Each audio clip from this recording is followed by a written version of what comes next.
High, আজ যাবো একটা সুন্দর ক্যাফেতে। তো সেখানে যাওয়ার জন্য তো আমি বেরিয়ে পড়েছি। আমি কিন্তু একা না, আমার সাথে আমার একটা ফ্রেন্ডও যাবে। তো ওকে হয়তো তোমরা আমার আগের ব্লগে দেখিয়েছিলে।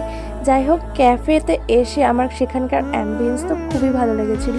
তো এখানে খাওয়ার দাওয়ার অর্ডার করে দিয়ে আমরা কিন্তু হাজারটা ফটো তুলেছি। মানে আমরা মেয়ে গাইজ, আমরা তো ফটো তুলবই।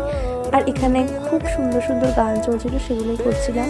আমরা অর্ডার করেছিলাম চিকেন ফ্রাই, মোমো আর ভার্জিন মোহিতো। খাওয়ার দাওয়ার মোটামুটি আমাদের ঠিকঠাকই লেগেছিল। আর সব থেকে আমার ভালো লেগেছিল এই ভার্জিন মোহিতোটা, জাস্ট অসাম ছিল। এগুলো খাওয়ার পর আমরা আবার ফ্রেঞ্চ ফ্রাই অর্ডার করেছিলাম। যাই হোক, আজকে অনেক টাকা ধ্বংস হয়ে গেছে। এবার আমি ক্যামেরার সামনে একটু লিপ গ্লস লাগিয়ে ঢং ফং করে নিলাম। ভিডিওর জন্য অ্যাকচুয়ালি কয়েকটা টেক নিচ্ছিলাম। তো আজকের বিকালটা তো আমার দারুণ কেটেছে, দারুণ। তোমরাও কিরকম ফ্রেন্ডের সাথে মাঝে মাঝে বেরাও, আমাকে কমেন্টে জানিও। দেন আমরা তো বাড়ি চলে আসলাম। আর গাইস, আজকের ভিডিওটা কিন্তু এতটাই।